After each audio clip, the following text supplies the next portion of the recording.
Hey, it's Deanna, and I already had done a video actually 2 summers ago, showing you the story of this man that you see here in the picture. But I wanted to do it over again because the video quality was not very good. So I'm going to tell you a story, a heartwarming story, something that touched me in a way that I've never been touched before. So a couple of years ago, probably about 4 or 5 years ago, I always collect antiques, and I like to collect antique photographs from the Victorian era, sometimes between like the 1860s to the 1890s. But I saw this picture on an online auction, and I don't generally collect photos from the 30s or the 40s. I always like I said, the old Victorian photos. But there was something about this guy that made me really like feel like there was just something soulful about his eyes, and I had to have it. And I won the photo. And when I got the photo, it was in this old tarnished frame, as you see here. And so it had a glass panel on it. I removed it right now. But it had a glass panel. The glass panel was filthy, dirty. So it had a backing on it that you could slide off to take the glass panel out to clean it. So when I slid the back of the glass panel off, look what I found. And this was hidden inside this old frame here. And I could not believe my eyes. Like, where did this come from? How did all this stuff get in there? So when I took it out, I realized that I had something historically significant. And what this is prisoner of war letters from the man you see in the album. And I just could not believe what I was seeing. There's photos, little photos in there as well. And so we have letters. He was captured by the Japanese on Wake Island during World War II.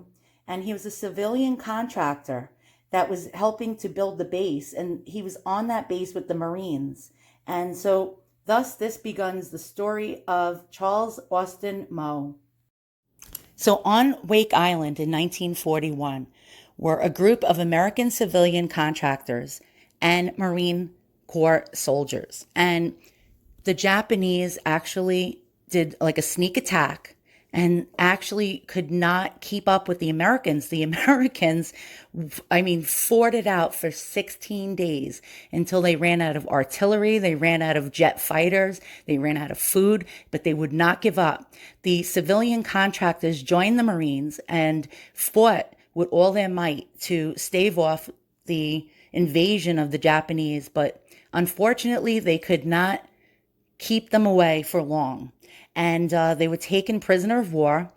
The Japanese treated them with atrocities unknown like any other time in history. It was horrible. They actually shot them. They took them on ships and imprisoned them. These people were treated with the utmost inhumanity. So the Japanese first struck Wake Island at noon on December 8, 1941, with a wave of tactical bombers launched from the Marshall Islands. The atoll's defenders had received word of the Pearl Harbor attack several hours earlier. Wake and Hawaii are separated by international dateline, but a heavy cloud cover and the absence of radar facilities allowed the attackers to achieve surprise. The Japanese caught the bulk of the island's fighter squadron on the ground and destroyed 8 Wildcats, as well as killing or wounding nearly 2/3 of the aviation personnel. Wake was bombed on an almost daily basis for the next 2 weeks. Once Wake became a battlefield, 186 CPNAB employees volunteered to fight besides the Marines, and about another 250 workers found other ways to support the embattled garrison, from building bomb shelters to delivering hot meals to gun positions and other battle stations. So we can only we can only imagine what Charles Austin Moe did during this siege. It was actually not unlike many men to be heroes, whether they were civilians or soldiers. So these effects that you see here are the only things that are left of Charles Austin Moe. I found an old 1938 calendar that was his, and some photo booth photos that Actually, he must have taken in the States. And it looks like that was his sweetheart. And again, here's some more photos of him. Look at that. Oh my goodness, this breaks my heart. Just looking at this, I just feel like crying. So what I was able to find out was on findagrave.com, I found somebody had put information about him on there already. And I had added this photo, just if anybody wanted to see what he looked like. There's his photo. And so it says here, Charles Austin Moe, birth October 24th, 1912. And he was born in Kuskia, Idaho County, Idaho, USA. Death, it says, November 19th, 1942, age 30. But that's not true because I found letters dated from 1943. So that's incorrect. I wonder if I can edit that. I don't know who put this information in there. Burial, Camas Cemetery, Camas, Clark County, Washington, USA. His death was in Japan. We have a plot number and memorial ID. So his grave, anyone can visit it. And it says, died in POW camp in Japan. And here's again his information.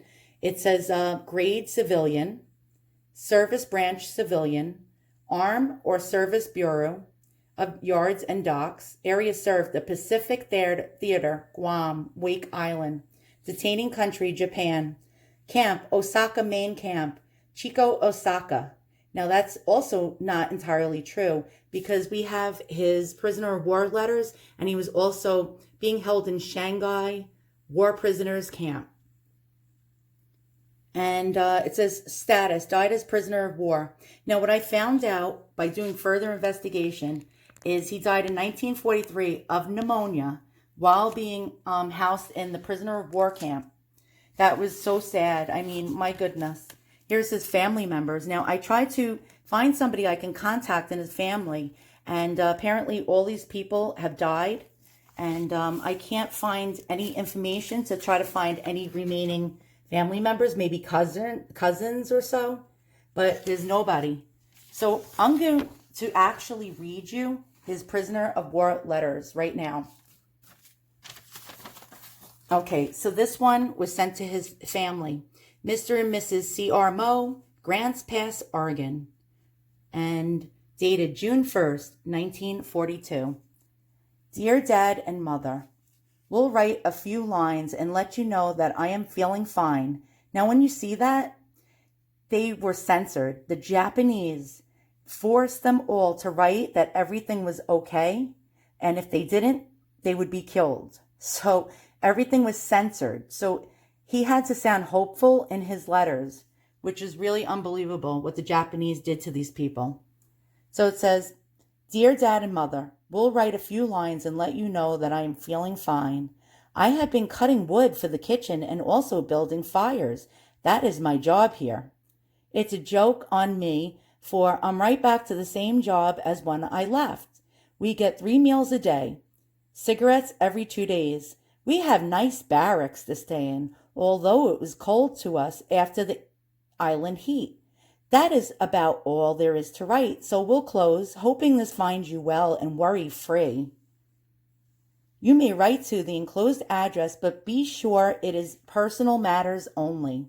So not worry, everything will be okay. You notice how many times he wrote okay? Love your son, Charles A. Moe.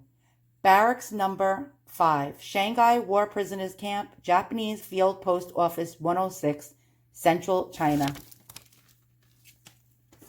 Now here's the second letter dated in April, and this was April 27th, 1943. And we have the Imperial Japanese seal here.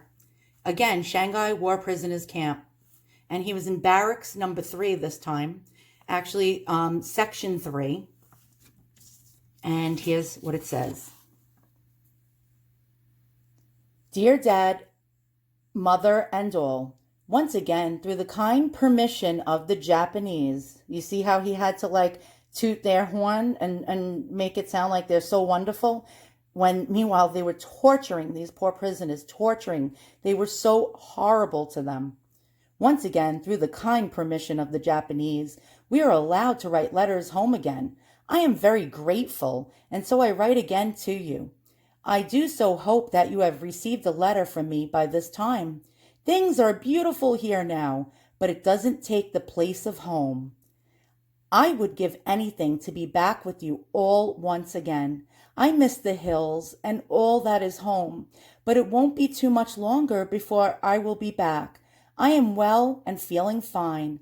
I am not working in the kitchen now, but am outside. I feel much better being out. I think of you often and do so hope you are well. Please don't worry about me, for I am fine and will see you soon. And I don't know who put these brackets in here, but it was probably censored. The Red Cross has been very good to us, sending us clothing, food, and other things, the 10th and the 25th of every month. For Easter, we had a very nice dinner, furnished by the Red Cross with permission of the Japanese. We had boiled chicken, gravy, and noodles, 2 eggs, hot cross buns, and etc. We appreciated it very much. I miss you all and wish I were back to go hunting and fishing with you all again, but I will be soon. Tell all the family hello, and to be sure and write to me. Give my friends my best regards and wishes. Wish I could, but know you will. If it is at all possible, I would appreciate it very much if you could send me a package, tobacco, candy, a pair of shoes, clothes, and so forth. I would like some good old venison, but will wait till I get back so I can kill my own. Well, folks, I must close as space is short and there isn't much to tell except I am fine and doing okay. So don't worry. With all my love to you all, and especially to you, Mother and Dad, I close with all the best of everything. Your son, Charles Moe. So if you really want to read in between the lines, you see where it says the Red Cross has been very good to us, sending us clothing, food, and other things. And he talks about how he had for Easter a special meal. That was all bunk. That was baloney. It is a well-known fact that the Japanese seized all those things and took the food and gave them garbage or gave them barely enough to survive. These people were starving. And when he asked for a package, he's asking for shoes. He's asking for clothes. He's asking for things that would keep him alive. It was cold. He was in the barracks. Also, there was times when it was very hot. He did not have enough clothing. And these people, a lot of them were freezing cold. They all had pneumonia, the flu. They had all kinds of diseases, and they didn't have enough clothing to keep them warm. Now, last, we have this card. Let me flip it over and show it to you. So it's a postcard. And again, we have the Japanese Imperial Seal. And this time he's in Barrack 3 again, which is the same one. Charles Moe, Shanghai War Prisoners Camp, and U.S. censored, it says. Very interesting. So this is the last thing that he wrote before he died from pneumonia. Probably starvation and disease. He was probably beaten and tortured. It was just horrendous. Dear folks, again I have a chance to drop a line, so I take this means to do so. I am well and feeling fine. I do so hope this card finds you well and happy. It has been nice here, but I do so hope that I will be back with you soon. I am working, but not too awfully hard. See how he's trying to be so positive? I guess it is beautiful there now. But it is quite nice here. See how he's he has to do what the Japanese are telling them to do? I hope the family are well, and please, above all, do not worry about me, for I am okay and will be with you soon. I feel sure of that. It has been too warm up here, but I enjoy it very much. Well, folks, I must close with all my love to you all, right often and soon. Your loving son, Charles Moe. This breaks my heart. This guy was dying. This was probably right before his death. He was dying, yet he was being so positive. He was trying not to worry his family. Can you imagine the horrors of hell that this man was going through? And yet he tried to be brave for his family.